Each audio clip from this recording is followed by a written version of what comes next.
All right, welcome everybody. Hello, I'm Philip Lipsey, the director of the Center for the Study of Global Japan here at the University of Toronto. Thank you for joining us today for a book talk by Dr. Mireya Solís of the Brookings Institution, titled Japan's Quiet Leadership, Reshaping the Indo-Pacific. I realize that we're breaking all kinds of temperature records for October in Toronto, and there are always opportunity costs for coming to these types of events. And so thank you very much. It's great to see so many of you at our event today. Before we begin, I would like to deliver a land acknowledgement. We wish to acknowledge this land on which the University of Toronto operates.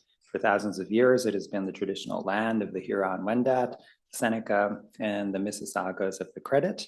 Today, this meeting place is still the home to many Indigenous people from across Turtle Island, and we are grateful to have the opportunity to work on this land. I would also like to extend my gratitude to Sophie Burritt-Klein, Ria Ayama, and Sakura Armstrong, and the Monk School events team for their administrative support of our event today. We have a few upcoming events of interest to some of you. The first one is unfortunately for students of the Monk School only, but we'll have Consul Masahiro Matsui from the Consul General of Japan in Toronto to give a talk about some career reflections. The two other events are open to the public. On November 19th, we'll have Sadia Pekkanen from the University of Washington here to talk about Japan's grand strategy in the international relations of space. Should be another great event. And on November 22nd, we will look at Japan-South Korea relations with Andrew Yeo and Jennifer Lind. That'll be an online Zoom event. So more to come, but I hope to see some of you at those events as well. So now it's my great pleasure to be able to welcome my great friend and longtime colleague, Dr. Mireya Solís, to the University of Toronto, despite her very, very busy schedule. She's currently the director of the Center for Asia Policy Studies, Philip Knight Chair in Japan Studies, and a senior fellow in the Foreign Policy Program at the Brookings Institution in Washington, DC. Dr. Solís is one of the leading experts in the world today on Japan's foreign economic policy, international trade policy, and US economic statecraft in Asia. Among many publications, she's the author of two award-winning books, Dilemmas of a Trading Nation, Japan and the United States, and the Evolving Asia-Pacific Order, from Brookings in 2017, and Banking on Multinationals, Public Credit and the Export of Japanese Sunset Industries from Stanford University Press in 2004. She also routinely offers expert commentary on a wide range of issues in prominent media outlets, as well as policy magazines like Foreign Affairs. Prior to assuming her current position, she was a tenured associate professor at American University's School of International Service. She earned a doctorate in government and a master's in East Asian studies from Harvard University and a bachelor's in international relations from El Colegio de Mexico. Her most recent book, which I have here, and the topic of her presentation today, let me see if I can set this up here, titled Japan's Quest for Leadership, counters the narrative of Japanese stagnation, which is quite popular in media and so forth. And the book also provides a compelling and thoughtful overview of Japan's emergence as an international leader in the geo-economic and geopolitical domains. Former Deputy Assistant U.S. Trade Representative Wendy Cutler describes the book as a, quote, must read. And former Deputy Secretary of State Richard Armitage applauds the book as, quote, the textbook for a new generation of foreign policy thinkers. So those are very high words of praise. And I very much echo these comments. If you are interested in learning about Japan's role in the world today, or haven't paid attention to Japanese policy making, politics, or foreign affairs in some time and wish to update your knowledge, I would say that this is the book to read to bring yourself up to date. I cannot recommend it highly enough. So with that, please welcome me in joining, please join me in welcoming Dr. Solís.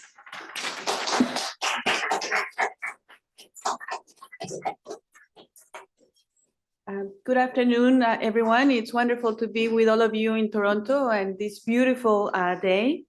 I want to thank the Center for the Study of Global Japan at the Mont School, and in particular, Professor Philly Lipschi, for that very, very generous introduction. I do want to say for the record that only one of my books got an award, not two. I wish that was the case, but thank you very much for that kind introduction. And I also want to acknowledge the presence of Consul General Matsunaga and Ross Deming, an old friend. And I'm looking forward very much to your comments and your questions today. You know, for anyone who writes a book, it's a very lonely enterprise, and there's nothing better than when the book is published to come out and talk about it and then hear all the ideas that perhaps you should have incorporated in the book. But it's wonderful to hear your reactions. So let me then first mention, and here, let me keep track of time. Oh.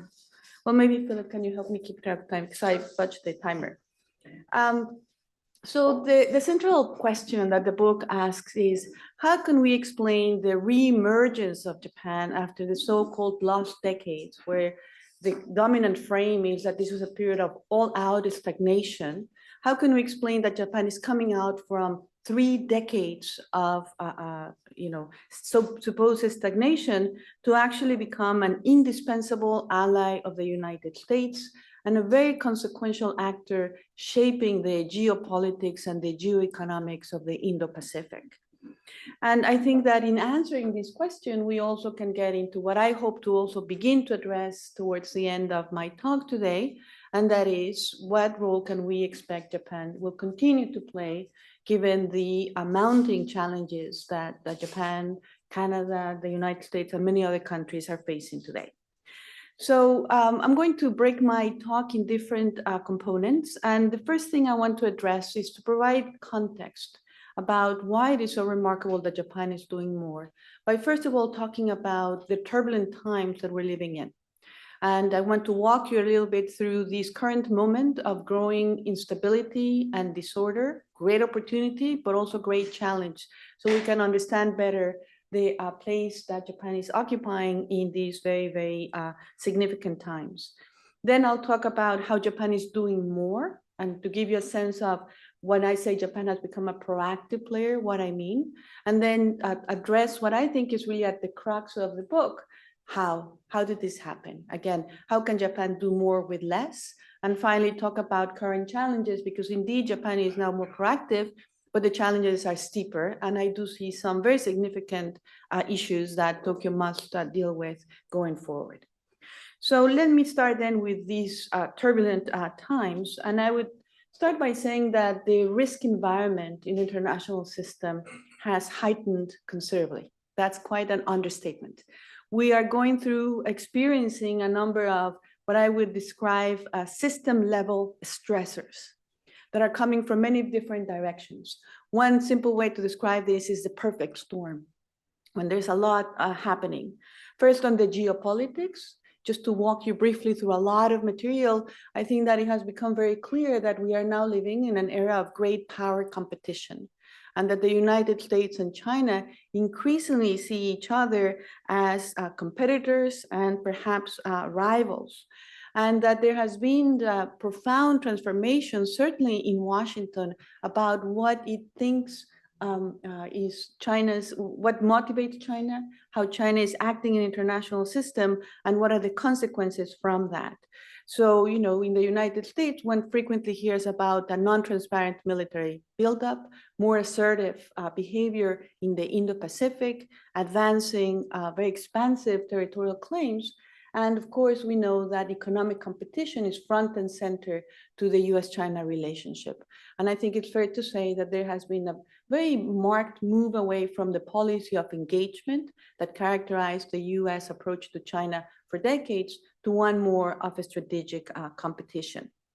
But it's not just that the United States and China increasingly look at each other as competitors. It is that we're witnessing, I would say, a very marked degradation in the international security environment.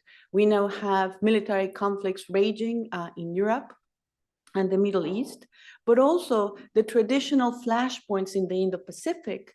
There's more tension there, whether we're talking about the Korean Peninsula, the Taiwan Strait, or the South China Sea. And the question is, of course, whether Asia's long peace can be sustained and for how long. And more importantly, it's not that we can talk about distinct separate theaters, but we're beginning to see connections among these different theaters. And some issues lately that are raising concerns are, for example, deepening China-Russia ties, but also Russia-North Korea ties.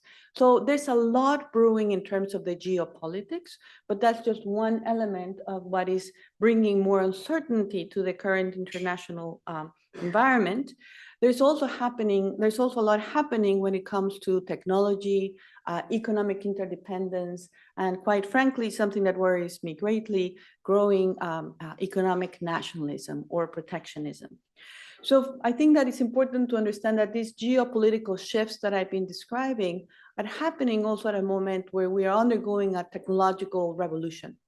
And there are a number of technologies where it's AI, quantum computing, biotechnology, microelectronics that are really shaping the way in which economies, societies, and political systems operate.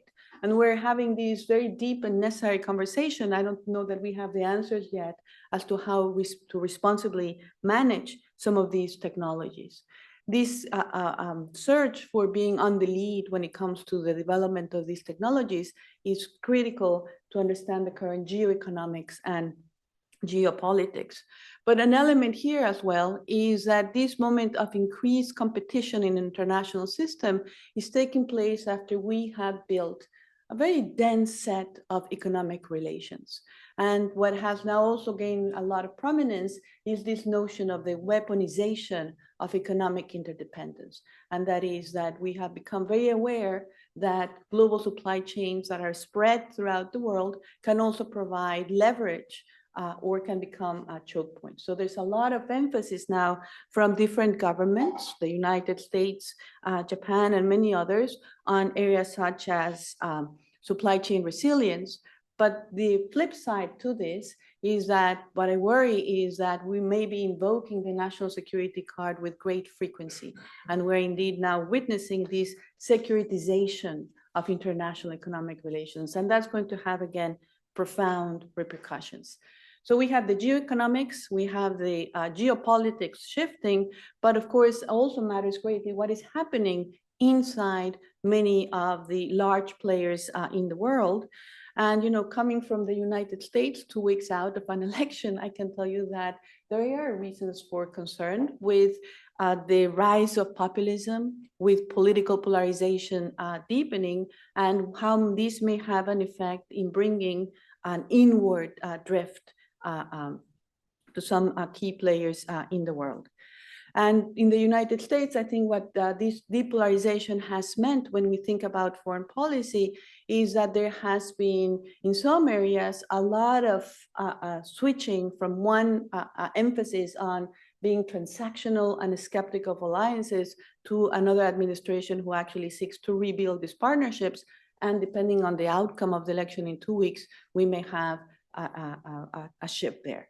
The one area where the United States has remained consistent, and again, it's very much influenced by its own domestic politics, is that there's little appetite to pursue free trade. And that seems to be an area that the United States has abdicated as part of its traditional international role. So this is just to set the stage, and you begin to see indeed that we're living through a very, very important consequential moment. So let me then turn a little bit to discuss how is Japan responding? And then I'll turn to the question, how could Japan do this much more than in the past? So, you know, it's really striking to see that in the past decade and a half or so, at least, Japan has really positioned itself as a critical ally of the United States, as an indispensable ally in the region.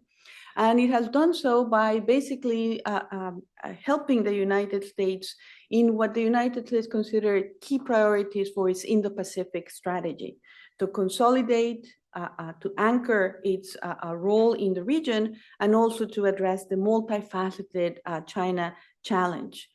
And it's very clear that the US-Japan alliance has deepened and expanded. It has deepened in terms of its security cooperation, especially since after the 2015 security reforms in Japan that allowed for a reinterpretation of the right of collective self-defense, so that under certain conditions now the Japanese government considers that it could indeed help important countries like the United States if Japan's own existence is at risk. But there are a number of other security reforms that talk about a more proactive security role from Japan. The decision to increase defense spending, to now have a more robust bilateral cooperation in developing defense technologies, and closer coordination in planning for regional contingencies, in addition to the ongoing reforms to the command and control structure, so that there is going to be a greater emphasis on readiness to address regional contingencies. Another important area where we see a more proactive Japan is through multilateral or unilateral security cooperation. And we see Japan now very active in the Quad, but also developing new partnerships, such as the United States-Japan-Korea partnership, and more recently another trilateral that includes the United States, Japan, and the Philippines. Now, I told you that the US-Japan alliance was deepening but also expanding. And I think that a very important new area for the United States and Japan has to do with economic security, where again, technology promotion and protection, supply chain resilience, has become front and center to what these two countries are doing together, as well to think about how to address issues such as economic coercion. And finally, I already hinted at this. It's interesting to watch the evolution of Japan and the United States, because in one particular area, one that matters, there's actually been a trading of places. And that is that Japan emerged as a really strong champion of trade liberalization. This was not the Japan that Philip and I studied in grad school, where the perennial story was, why can't Japan do more? It was shackled by its own domestic political constraints. But now Japan has traded places with the United States and is providing also robust infrastructure financing and leading the way in codifying digital rules in different formats like the G7, G20, and the WTO. And just to summarize how much change has taken place in Japan's international role, if you think about the way in which, 20 years ago, 15 years ago, and even further back, we used to describe Japan, those frames no longer apply. Japan is no longer just a junior partner to the United States, hosting military bases in exchange for shelter under its nuclear umbrella. Japan is doing much more in terms of its security policy. And Japan is no longer a passive actor that downplayed its regional political role, or that accepted rules in the international trading system that were developed by others. Japan has been become very adept at rulemaking in the international trade system. So how do we get here? We can see the different signs, the different pieces of evidence that Japan is very active across all these areas that I've been highlighting. But the key question is, what explains this? Especially because it's undeniable that Japan has also suffered a loss of relative capabilities. We have to be very realistic in understanding that when we use these last decades, there is a grain of truth there, in the sense that this has been a moment, a time of adverse challenges for Japan, very serious trends, like a demographic contraction, demographic decline, a long deflationary era, and of course the fact that Japan's neighborhood has become increasingly dangerous due to the military buildup around it. So in terms of relative capabilities, clearly Japan has had a very, very difficult time. So the question, if you will, for the book becomes, how was Japan able to navigate around those constraints that are very real and then contribute more to the development of the economic and security regional architecture? And the book emphasizes three factors. Of course, it pays attention to how the international environment created an incentive for Japan to step up, but it also then tries to understand, look under the hood, what has been happening in Japan. Because again, when people refer to the last decades, we assume that Japan has been static. And the book tries to show that across all areas, in its economy, in its politics, in its policy making, Japan has been changing in ways that matter for understanding what Japan is doing today in the world. So what are these three factors? Well, first of all, I would start, I mentioned how important domestic developments are, the domestic foundations of international leadership. And here, what I think is striking is that the populist wave that has created so much political turmoil and an inward turn in many Western industrialized nations largely missed Japan.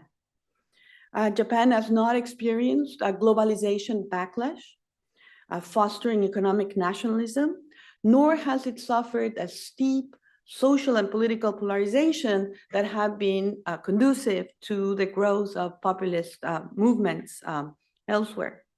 But what's interesting is not just that Japan, by and large, has not been consumed by populism, but that it doesn't mean that Japan has not has operated in a bubble and has not been exposed to the same forces that in many other countries have given way to a populist turn.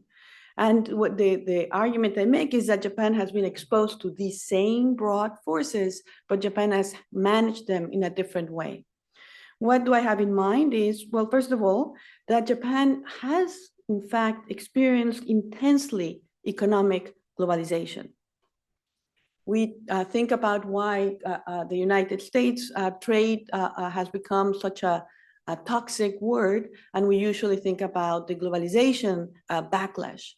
And Japan actually, when you look at the metrics for that integration into the world economy, Japan has integrated quite deeply. There has been a lot of offshoring of manufacturing and also a sharp increase in imports from developing countries. Let's remember that Japanese companies were pioneers in the creation of the supply chains and have transferred a significant share of industrial production abroad. And also that when China began its process of opening and reform, Japan very quickly moved to develop a very deep and dense economic relationship. And that resulted also in a significant growth of imports from China. It's also true that there's been convergence from Japan with its G7 peers in terms of the growth of social inequality. So these pressures have been present in Japan. And what the book tries to underscore is that Japan has had different adjustment mechanisms to avoid the very sharp social and political polarization that we see in the United States. What are these adjustment mechanisms? Well, to begin with, the nature of the economic relationship with China has been different, because in the case of Japan-China trade relations, the global supply chain plays a larger role, which this means that there is more intra-industry integration, and therefore that has less adverse consequences in terms of a labor adjustment. Japan also has a stronger safety net than the United States, and there is a lot of, and sometimes it's overdone, but employment security helps take some of the edge that comes from fast economic change.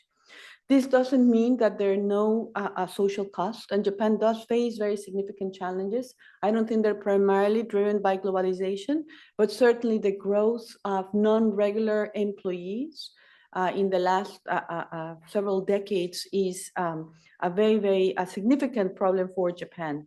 But it has not translated in an attempt to close off the country or to blame exclusively trade for this situation. And I also, in the book, would make the case that even though Japan has not experienced this populist turmoil, this does not mean that Japanese democracy does not face its own very significant challenges. But in comparing the United States and Japan, I think that both countries are at very different points here. I think that the biggest problem that Japan faces is one of not polarization and division as much as disengagement and apathy from the political process. And that is certainly something that Japan must address to bring more dynamism to its own democracy. But in any case, if you look at the metrics for populist turmoil, Japan is actually a far more stable country and more cohesive country than many of its peers in the G7. A second element that I think that has changed how Japan can be more proactive in foreign policy is the rise of prime ministerial leadership. And this was enabled by a number of institutional and administrative reforms that enhance the powers of the prime minister office. Because for many of you who have studied Japan, the prime minister used to be a weak figure in the political system. It was hard to fight against vested interest. And that's no longer the case. The prime minister office has far more power to be able to bring a greater coordination among different bureaucracies. I think this was very clear, in particular during the term of late Prime Minister Abe, who, especially in his second time in office, his first time in office was very short, and he didn't really skillfully use the levers of the prime ministerial office. But in his long 8 years after he came back in 2012, he was able to devise whole of government policies that I think resulted in a very different outlook for Japanese foreign policy. So you had the creation of the National Security Council, the first ever national security strategy coming forward. And then when it comes to, I told you, Japan was not punching at its weight on trade. It was always underwhelming. Well, the fact that Japan was able to rescue the Trans-Pacific Partnership and see it through, in large part was because of this whole of government headquarters that was created, the TPP headquarters, where the idea was that you would bring the most talented bureaucrats who would not be thinking about their line agencies, but would be thinking about what is Japan's position vis-a-vis this negotiation. So we then begin to see much more effective planning and policy making, and this clearly showed in some signature initiatives. But where I think that the most emphasis I make in the argument of the book is that Japan accomplished more with less by embarking in what I refer to as a network diplomacy. And that if you're facing a shrinking internal market, you're facing a more dangerous environment, neighborhood around you, that Japan was able to do more by seeking out partnerships. And what I'm conveying here is that I think at the heart of Japan's economic influence and diplomatic clout is a connectivity strategy. And therefore, through this is done in different layers and mechanisms, but through private investment, through the spread of regional production networks, through hefty funding of public infrastructure across developing Asia, through leadership in brokering not one, but two mega trade agreements, Japan has become really critical to the direction that the economic architecture in the region takes. Japan also, for the first time, articulated a blueprint of its regional vision in the free and open Indo-Pacific, where it advocated for principles such as rule of law and freedom from coercion. And I think that having this vision was very influential. Certainly the United States adopted it, and there's some significant differences in the strategies that we can discuss, but nevertheless, when had we expected in the past Japan to shape others in thinking about how we should think about the key challenges of the region? And I think that this vision gained heft and weight because it came with tangible benefits. The economic benefits I have mentioned through trading, integration, infrastructure, finance, but also Japan engaged in capacity building, particularly vis-a-vis Southeast Asian countries, by helping them with their maritime safety concerns. So clearly then Japan is doing much more, but of course, this is a very challenging moment and many critical problems continue. Let me address three more before I bring it to an end by initial remarks, and then I look forward to your comments and questions. So if we have a more proactive Japan, if we have nevertheless very significant challenges ahead of us, what would I emphasize as the key areas, priority areas? One bucket of issues I think is very central here is what we now discussed as economic security or economic statecraft. And here there's a lot happening. As I've been discussing, these growing state rivalry and technology competition have forced or brought up a set of issues that Japan must reckon with. I think that Japan, this path to leadership that I've been describing, very much has been a path based on cultivating economic integration. But now we're in an environment where more and more there is concern about the risks from economic interdependence. And therefore, I think it has become a real central issue for Japan on how you reconcile this economic internationalism with the growing concerns about national security and risk minimization. And how Japan walks its path on economic security is going to have really profound implications for Japan's relations with the two great powers, China and the United States. I would say that if you look at Japan's national security strategy and many of its actions on economic security, it is clear that vis-a-vis China, Japan is embarking on a very complex and delicate balancing act. On the one hand, Japan would like to have stable political relations with China. It would like to protect what remains a very dense and productive, beneficial economic relation. Japanese companies have invested vast amounts in China, and the very large Chinese market remains important to Japan's own economic prosperity. So there is clearly the desire to maintain, to sustain stable relations with China. On the other hand, there is more and more concern about protecting technology, about protecting critical infrastructure, and to coordinate with like-minded countries on economic security measures. And the more that Japan adopts these protective measures, because a lot of that concern originates from China, the more then this balancing act. And we've seen that happen already in some of the actions that Japan has taken, say, on export controls, where it tightened the controls over production equipment, and China responded by also tightening controls over critical rare earth and other minerals. So this is going to be a very difficult challenge, I think, for Japan that will require a lot of heft and acumen.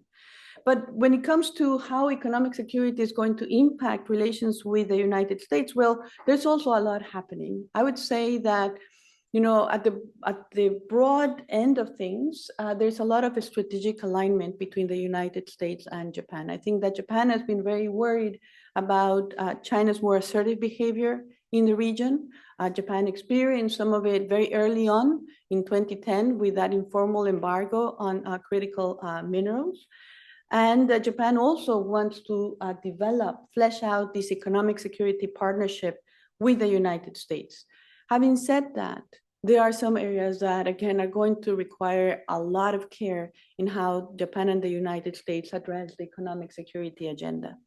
One is that I think with reason, Japan remains very concerned that the United States economic strategy in the region is not well balanced. and that the United States is moving very proactively on the economic security front, but as I said before, has abandoned the trade liberalization, the economic engagement front. And these also affect Japan sometimes. We hear a lot now about friendshoring.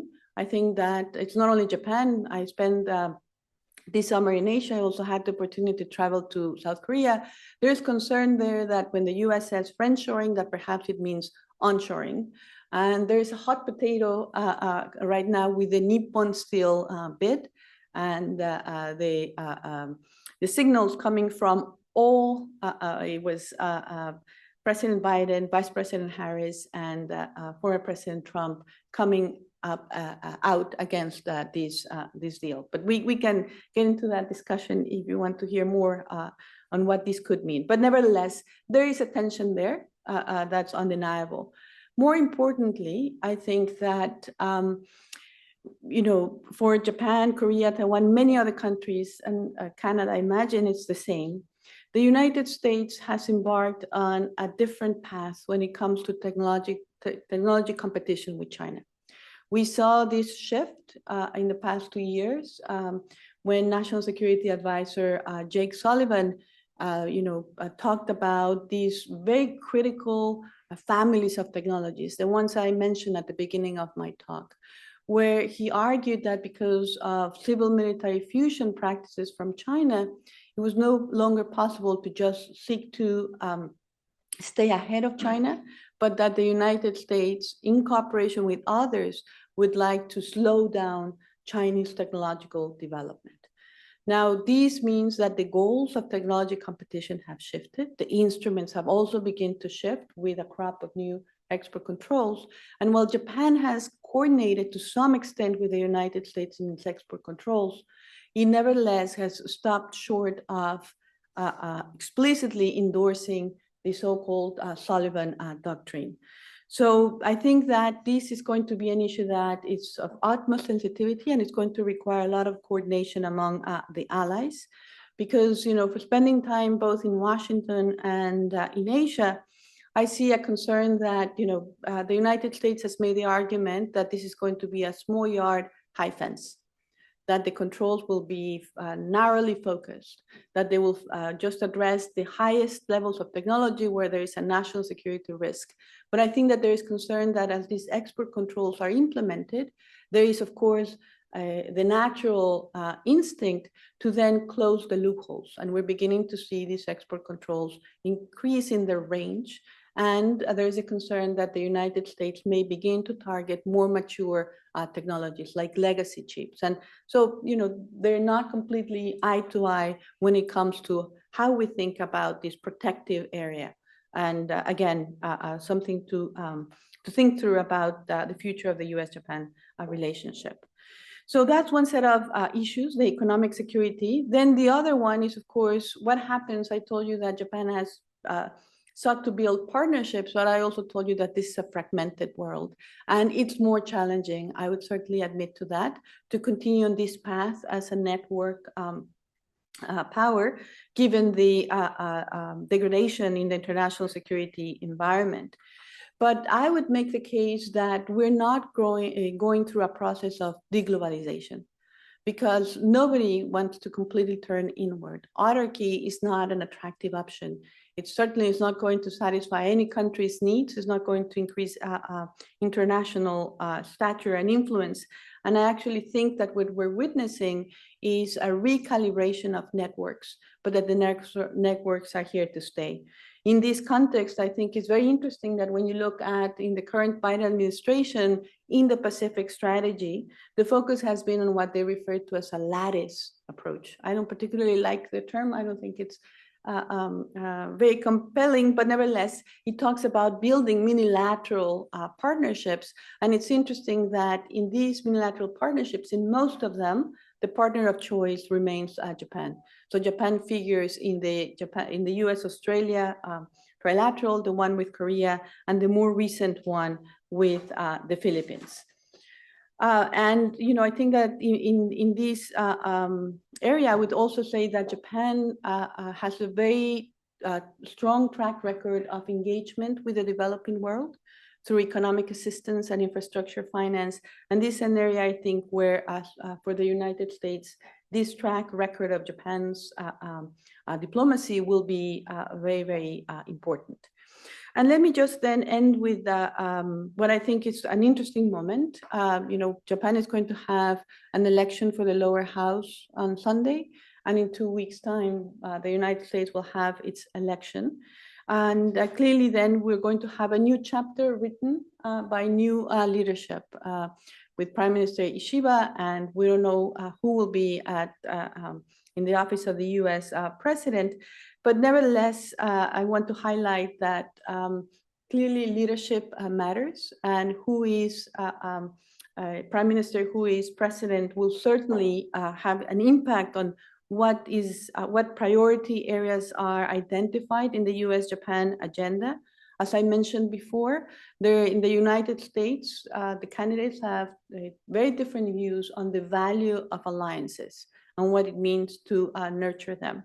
And with Prime Minister Ishiba, we also now see new ideas on security policy that we can discuss in the Q&A, but that they would have important implications if they were to be pursued. That's not clear. I think that after the election, Prime Minister Ishiba has slow-walked a lot of them, but these are ideas he's had for a long time. He's not going to give them up, but the notion that he would like more autonomy and balance in the relationship with the United States, that he would like to prevent Asia to suffer what has happened in Europe by creating an Asian NATO.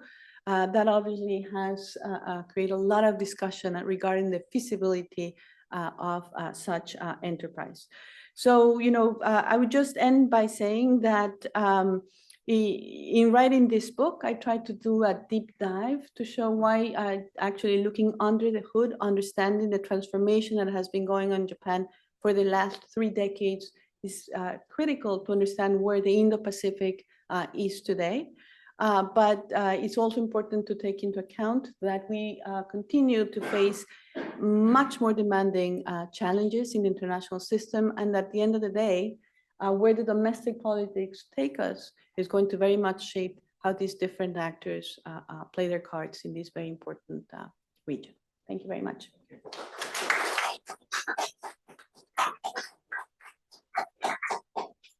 Well, thank you very much for that.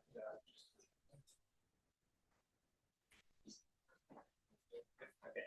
Well, thank you very much.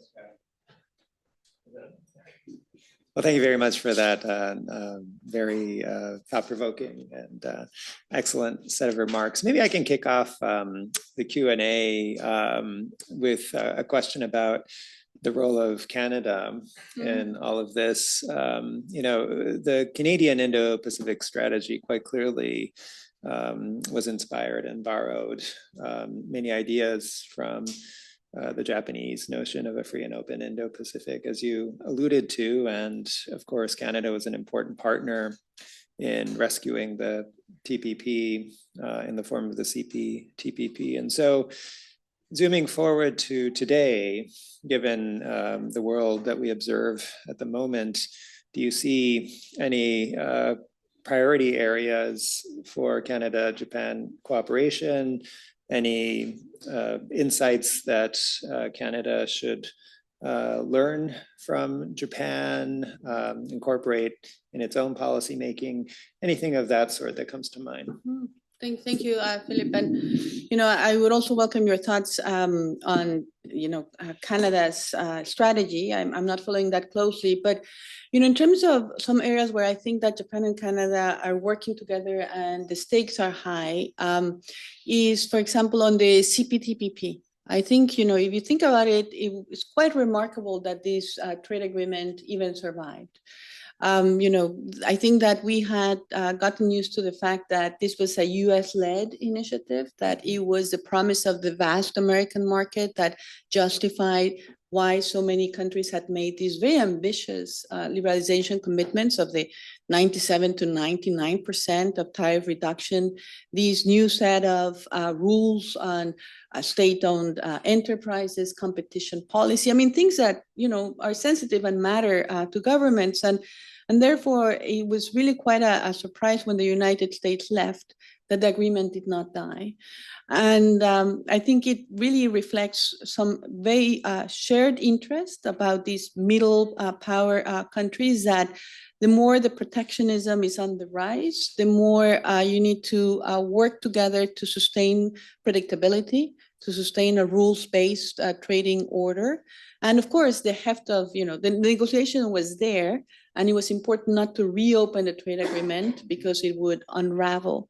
But looking at how Japan and the Canada and the remaining other TPP members were able to keep it together and decide that this agreement should have, see the light of day and be enacted, I think that already sent a signal that, by working collectively and together, a lot can be accomplished. And that at this time of division, that greater certainty is very much needed. But the CPTPP does not remain static, right? We talked about 7 years ago, and the world economy continues to spin, and so do the geopolitics. And now it's facing, I think, a very interesting moment in terms of both expansion and upgrading of its rules.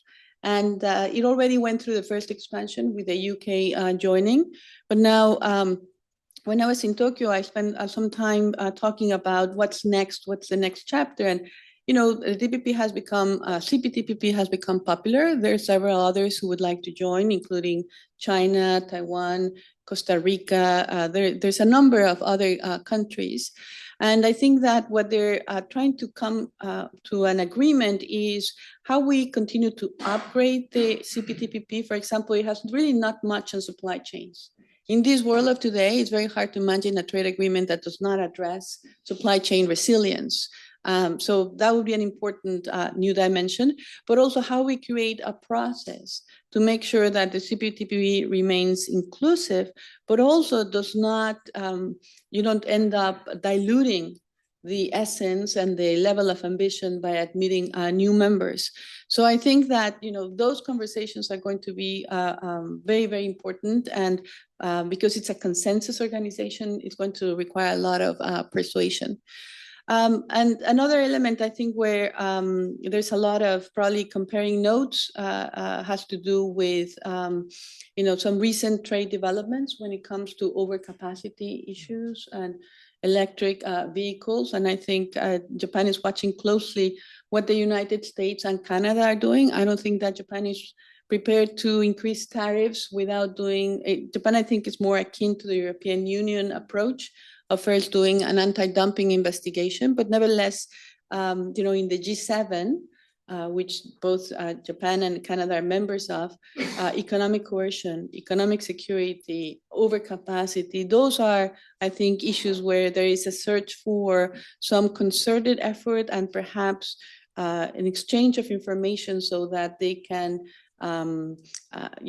be more aligned when it comes to identifying the challenges and hopefully finding the solutions. Great, thank you. And if I could ask a question from the book, which is excellent, and I don't think you necessarily touched on this today during the presentation, but one thing that surprised me from the book was, I believe it was the second chapter in the book was about foreign labor and immigration issues. And to see that in a book about Japan's quiet leadership struck me as a little bit surprising, because I would tend to put more emphasis on the quiet part when it comes to immigration, refugees, policy, and so forth in the Japanese case. And so I was curious if you see this is an area where there is some promise of significant change. Of course, there has been some compared to the 1980s and so forth, but do you see that continuing? Do you see more emphasis moving to the leadership part of quiet leadership on that issue? Thank you. I hadn't thought of the quiet leadership quite that way, but it's great. Why? I mean, immigration is such an important topic to think about the future of Japan's economy, its society, but also its international standing. And my goal in writing the book was not just to focus in the area where Japan shines, but also where Japan does not shine. And clearly immigration has been an area where Japan has been more of a laggard, if you will. And there's a lot there in the book, I think, that is critical of the more closed Japanese immigration regime that prevailed for a very long time, critical of how Japan handled the COVID pandemic by very much closing access so that, you know, foreign students and others could not go to Japan for a very long time, but also to note that even in this area, that it's certainly not the one that you would put front and center to speak of a change in Japan, that nevertheless, there were some significant developments that needed to be reckoned with or paid attention to. In particular, I think that the 2019 change to the immigration system is really significant because, again, in this area, it's gradual change. It's not going to be revolutionary, but you have for the first time an acknowledgement from the government that Japan needs manual workers, because he had always operated on the idea that, you know, we want to attract the high-tech talent, the highly skilled professionals, but Japan clearly, because of the labor shortage, because of the demographic trends, very much critically needs these manual workers. So again, it was a gradual change, but an important one. Then there have been changes to Japan's intern system, which has also been a controversial system. And again, maybe these changes are not coming fast enough, but the direction of travel begins to be interesting. And another element that I tried to capture in that chapter is that sometimes we only look at what happens at the national level, but if you look at how local municipalities are addressing, you know, the arrival of foreign residents, which have actually increased to a much more significant level than in the past, I find that a lot of the experimentation and development of how we support and integrate these foreign residents comes more from the bottom up than the top down. So for all those reasons, I thought it was important to, you know, hopefully it's a balanced assessment of where Japan has shined and areas where it still could do more. Great, great. With that, why don't we open it to the floor? I'm sure there's lots of questions. Go ahead. If you could wait for the microphone. Thank you very much, Mireya. It's a very important story you told very well. My question is, what extent do you think Japan's global leadership will be undermined by the accumulated debt, the accumulated fiscal deficit, and the annual budget? Is there a potential tipping point that might undermine Japan's ability to continue its economic goal? That's a hard question, Ross. Thank you very much. I'm not sure if there is a tipping point, first of all, because, you know, the possibility of a debt crisis in Japan has been discussed for a very long time because the levels of public debt to GDP have been up the roof for a very long time.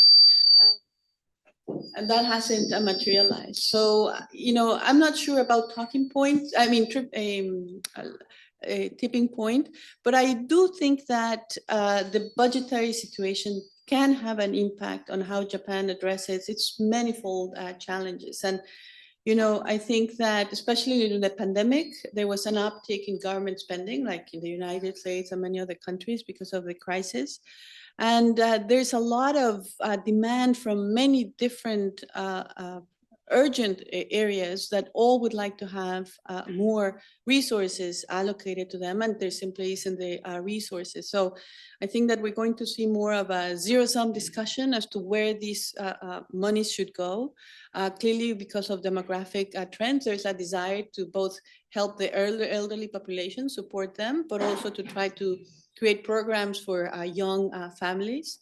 Then there is the question about you know, the government is embarking with new ambition on industrial policy, and there's now new money going to the semiconductor industry. So, you know, very interesting. I think Japan has these two concepts when it comes to economic security that are really interesting: the strategic autonomy and the strategic indispensability.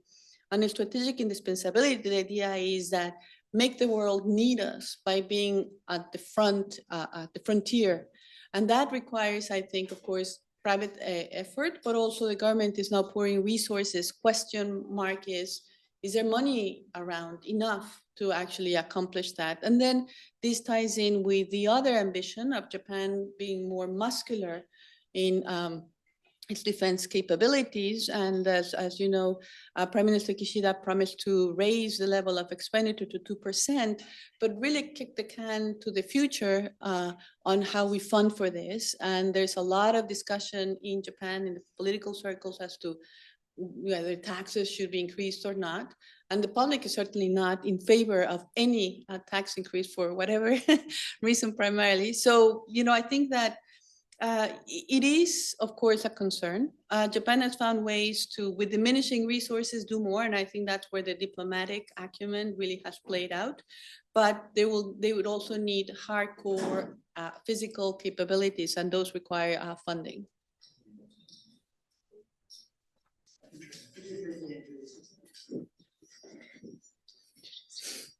Hi, my name is Rain. And thank you very much, Dr. Solís, for the amazing talk. My question is, you mentioned one of Japan's problems. So Japan not having a big populism problem, but having a disengagement problem. So it made me question the issue regarding the disengagement of the government, especially for younger populations. So how would this impact the future, especially given the heightened stakes regarding domestic economic policy? Those are great questions. No, I think that there is, and we're going to see this play out a bit this Sunday, right? But I think that the public is a bit disappointed with the lack of responsiveness sometimes of government. And I think that we see that reflected in very low turnout rates at the time of elections, and particularly the young usually do not go to vote. And sometimes I think there are many reasons for this, but one is that they don't feel that anything will change because they've had a dominant party in a coalition government now for many years. They're not persuaded that the opposition is giving them a real change. Japan did have a time in 2009, Philip has a book on the DPJ, when the Democratic Party of Japan had a 3-year stint in office, but it did not go well. And I think that not only for the youth vote, but the Japanese voter in general, that very much has created a lot of concerns about whether the opposition can really responsibly and effectively handle governance. So that creates an incentive for not showing up to vote. And in the book, I look at some of the databases that look at different dimensions of democratic health. And you can see the very different problems that the United States and Japan face. And one of the problems in Japan is that people don't feel motivated to vote because nothing changes. They don't feel motivated to participate in any kind of political activity, like going to rallies or so. That, I think, in general, creates a disincentive to be part of government, and therefore also the incentive that sends to politicians that, we can rely on the organized vote more than trying to appeal to the median voter. So certainly it's not good for the health of Japanese democracy. And in terms of how that translates into economic policy, that's a more complex question. I think that in general, many people in Japan are feeling, for a long time there was no inflation and the country deflation, but now in this day and age, now that Japan is experiencing some inflation, but wages have not continued to rise as much. I think especially for the young and people with young families, this becomes a difficult, challenging moment.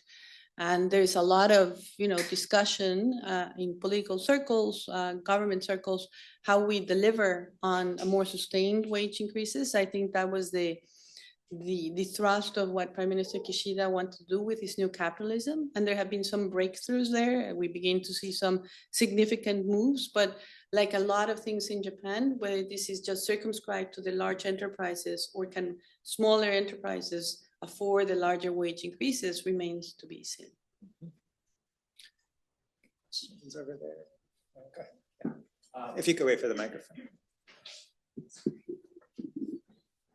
Thank you very much for your talk. I just had one sort of quick question. So on the American perspective with like Sullivan Doctrine, is that how responsive, because I know Canada's had issues with, how responsive do you think the United States has been in taking to account Japan's perspective, or for being more unsure about the sort of reshoring programs and different things like that? Have you noticed sort of a willingness to listen? From my perspective, I think it's very much, the Americans are very dominated by domestic politics right now, so the international concerns not as primary. But have you noticed any sort of like walking back of certain things because of the Japanese perspective, or how much has it been taken into concern from your analysis? Well, I think that the U.S. Government has been receptive. They understand that they cannot really be very effective if there is not a coalition of like-minded countries. So in some areas, the Biden administration, not just export controls, but for example, tax credits for electric vehicles, that also created some friction with partners. There's been an attempt to find compromise solutions. And I think with Japan and the Netherlands, for example, the United States adopted this October 7, 2022 export control rule. And a lot of that export control rule also has elements of extraterritorial application, meaning that any firm in the world who uses technology, software, equipment, tools from the United States would be subject to this. And but they did not have that extraterritorial element when it came to production equipment. And therefore, it was a huge priority to negotiate with Japan and the Netherlands, because leading companies are based in these two countries. And, this is not a negotiation where we have a statement where there's a photo op and they shook hands. And so, we have to read the tea leaves. But Japan and the Netherlands did manage to negotiate a formula that worked for them. So, for example, I think it's important to keep in mind that when Japan is implementing all kinds of measures on trade policy, on export controls, Japan remains very much a committed WTO multilateralist player. And therefore, it's seeking for a way in which you can impose the restrictions, get you the desired result without unduly undermining the multilateral trading system. Bottom line, Japan maintains what we call country agnostic export controls. So the idea is that in the United States, with the entity list, you're not only targeting a specific country, but a specific firm. It's very much explicit. Japan, what it did is that it tightened these 23 categories of production equipment in March 2023, but it does it vis-a-vis everyone. But because the desire, we all understand that the restrictions will be applied primarily in exports of these sensitive products to China. So it's a give and take. Going back to the Nippon Steel, I don't think that the Japanese government has decided to put this front and center in the bilateral discussion. This was not something that, let's say, Prime Minister Kishida visited Washington was explicitly in the agenda. But, nevertheless, it does create concerns because, if a Japanese firm from a close ally were to be blocked to use in CFIUS, that obviously sends a very, very disturbing message. So this is a story where we don't know the end yet, but I think that there's a lot of conversations and there's also a lot of coordinated action. And because they're doing more, resolving these differences in approach, because the export controls are built on different legal regimes, for example, is going to take more of their effort on both sides. Great. I think, yes.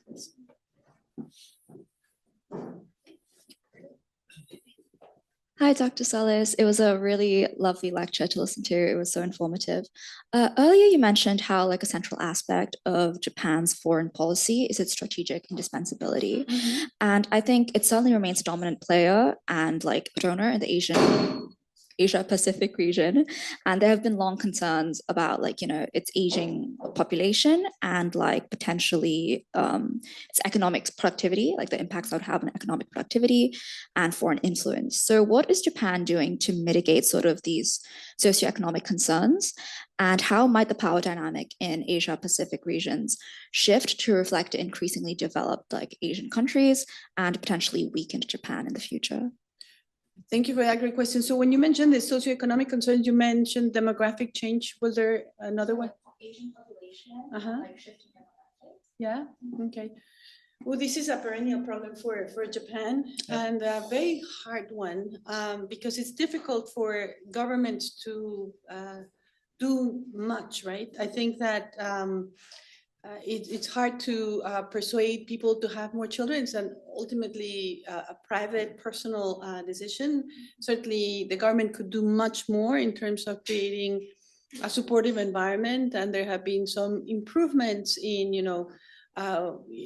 childcare facilities have increased their number, or trying to convince fathers to take more parental leave. But by and large, these are very marginal efforts to change, what I think it's actually a fairly universal phenomenon now that, we see fertility rates going down in many, many countries. So we used to think that this was a Japan problem because of the very depressing outlook, but we are now finding out that, as Philip has written very eloquently, Japan was ahead, but others were following. And I also think that in terms of how governments can get at these particular issues, very, very hard. One thing that I do believe that, an item that has been discussed a lot in Japan, it's not just the fertility rate, which I actually don't think that there's much that can be done to move the needle, but these programs are important and should be continued, was in terms of how to address the labor shortage. And for a while, there was a lot of emphasis, certainly during the Abe administration, on something referred to as womenomics.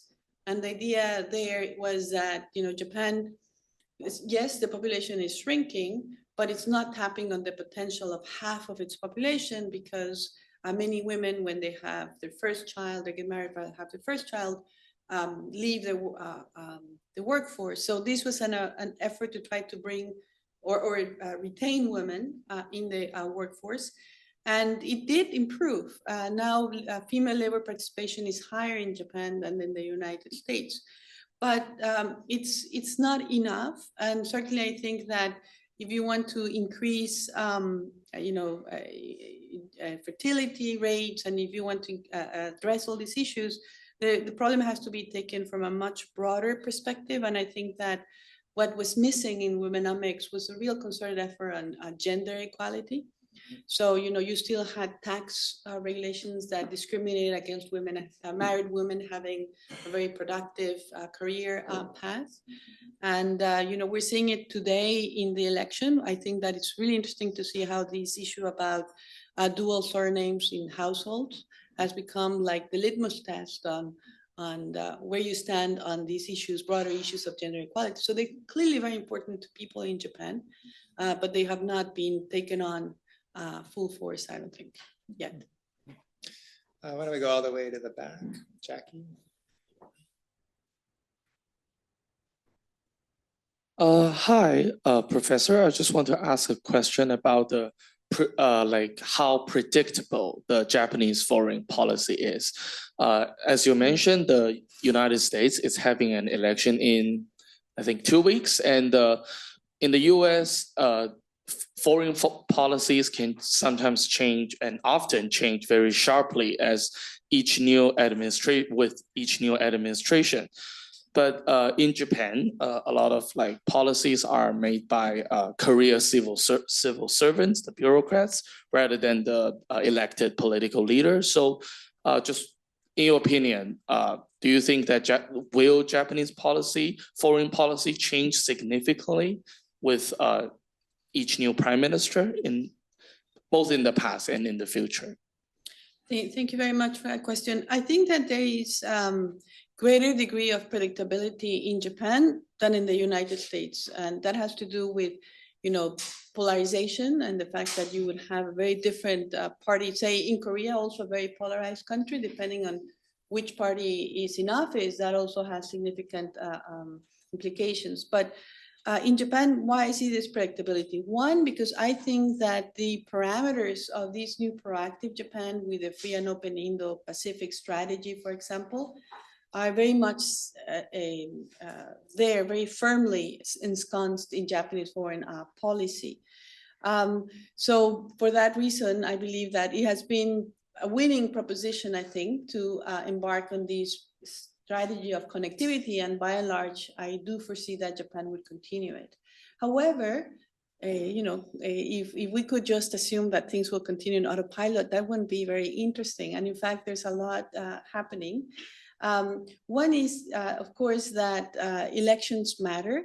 And this election, we have to see, how the LDP does and the ruling coalition. And if they do suffer a significant loss of seats, that means that the government will have more constrained space. And in particular, there is an upper house election next summer in July. And were the ruling coalition to lose the majority in the upper house, that would bring us back to the period where in Japan is referred to as the twisted diet.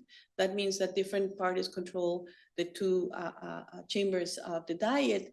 And that would bring back something that we are not used to in the recent past. I think that Japan, the government, certainly the Abe years, has such a strong position in the diet that its legislative agenda moved very smoothly and expeditiously. We become used to not the Japan that couldn't move on joining the TPP, but the Japan that could pass a number of reforms. It has a new economic security law, the national security reforms, things of this nature. Were that to shift, I think that may change the way in which Japan is able to execute promptly these new policy initiatives. So that could bring more change. And the other element I would throw out there is Prime Minister Ishida comes with some very new ideas on foreign policy. A return of President Trump would also put other things in the agenda. That may also bring different things to the foreign policy agenda and new directions. Mm-hmm.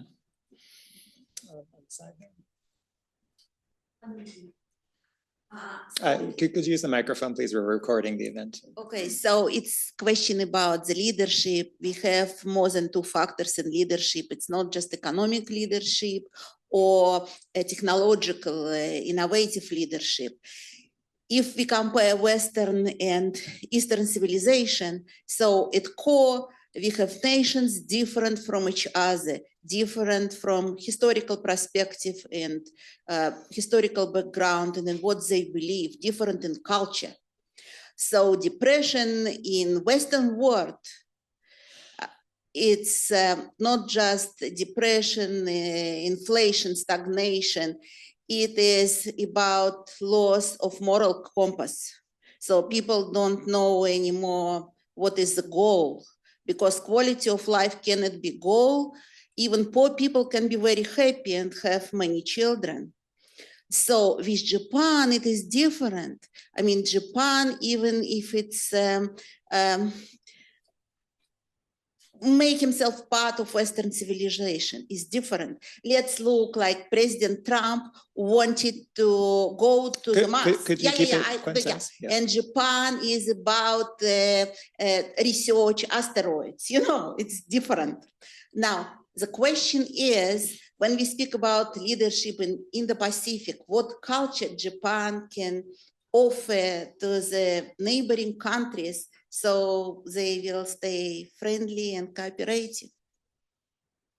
Thank you. That's a very interesting question. And I do think that it's not just about, economic capability or defense preparedness, but soft power is also a very important element to leadership. And it's interesting to me to see the Japanese popular culture, how it continues to have a lot of attraction to many, and Japan has become a mecca of tourists. So I do think that there is a lot of appeal when it comes to that type of leadership, when it comes to cultural products. That's why in the book, when I was writing the book, Japan had closed its borders to address the COVID pandemic. And that's why I was so worried that this would actually hurt Japan's international standing. But thank you. I think that the soft power is an important element when we think about leadership. Mm-hmm. In the front here.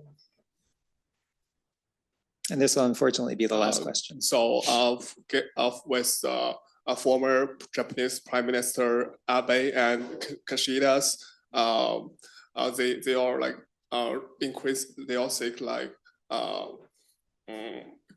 a cooperation with Taiwan. So Mm. I'm thinking about like, can you tell us a bit about like what's the future trend for like Japan to navigate the nuanced relationship between China and Taiwan? Mhm. Good Thank question. you. Yeah. That's a great question. I would also note that Prime Minister Ishiba also has a strong interest in Taiwan, and right before the LDP presidential election, I believe he was in Taiwan. I also hear from some of my colleagues when President Lai was inaugurated not long ago, one of the largest delegations was from Japan. And clearly the ties are very strong. And I think that more and more there is a discussion among Japan's strategic thinkers about what to do in the case of a contingency. And this is something that now it's, I think, being discussed much more with the United States. So clearly things have evolved, but I think we should not get ahead of ourselves either. When people ask me, how would Japan respond to a possible China move on the island, I think it's impossible to tell. Quite frankly, because it would depend on so many conditions. One, it would depend as to what brought this about. Was it unprovoked?